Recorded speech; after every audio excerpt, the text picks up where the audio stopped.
What fool thing is Johnny doing now? Well, here we go. Lee Hacklin, private investigator in Sunset Clause. Here we go, chapter 4. I heard footsteps coming up the stairwell. Like much of humanity, the elevator was out of order. I stood. My still recovering knee was grateful for missing the edge of my desk. Miss. I fussed with my hair and tucked in my David Cassidy Man Undercover t-shirt. A cockroach scurried past my feet. My knee barked as it hit the edge of my desk. Hit. You sank my battleship. Maybe I ought to give meditation a whirl. 3 huffing and puffing people, 2 men and a woman, approached my desk. One of them was in his 50s, and he wore a bowler hat like Spooky the Tough Little Ghost. He wore a long wool coat, and his boots were caked with snow. Holy moly, it's Potter from It's a Wonderful Life. Great movie, but I don't buy the message. George Bailey had no obligation to stay in Bedford Falls. He allowed his guilty conscience to steer him away from his dream of becoming an architect. The other man was younger, his son, I guessed, ridiculously handsome, and he was clad in a Fonzie-esque leather jacket over a shirt and tie. The woman was a female version of him, sister, according to my deductive reasoning, and she was, how should I put this, dear viewer, far from svelte. She wore a goose-down jacket, size triple-digit jeans. I tried to keep such cruel thoughts to myself, and army boots. Her eyes were slits of fire. She pointed at me like I had a scarlet letter emblazoned on my t-shirt. You're the reason Columbus Circle Mall is closed today.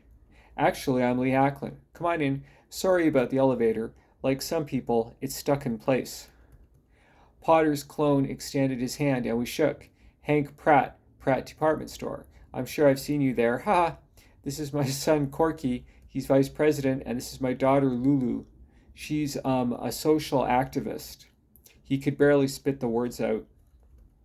Corky lit a cigarette and said, Dad's being a gentleman. What he really means is, Lulu's unemployable and she has the marketable skills of a gerbil.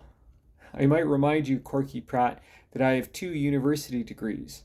You're right, sis, you might, sis, and you did. Well done. What were your majors again?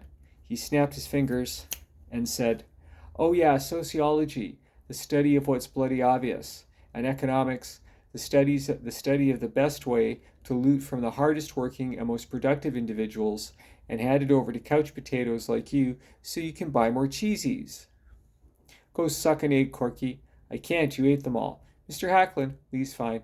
Lee, Lulu here is living proof that you can have 2 university degrees and still be a complete moron.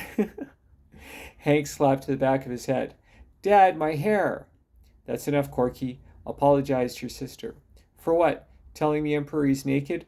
Pointing out a pink elephant that everyone else is pretending isn't there?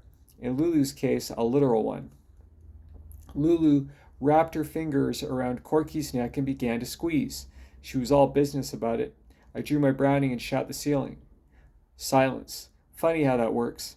Crack, meet bullet hole. Lulu released him, fished an almond joy out of her purse, tore it open, and went to town, while Corky coughed, flipped up his collar, and said, Lulu's on the seafood diet. When she sees food, she eats it. With her mouth full. Now that's attractive. She moaned, Daddy! At that point in my life, I didn't think fatherhood was in the cards for me. I'm a private eye, not a family therapist. Make yourself comfy and I'll start on coffee. Lulu, would you like to sit in my chair?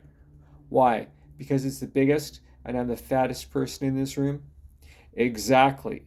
I didn't want to say and did it. It's a first draft. Thanks for watching. Don't forget, God loves you. And so does Johnny. Cheers.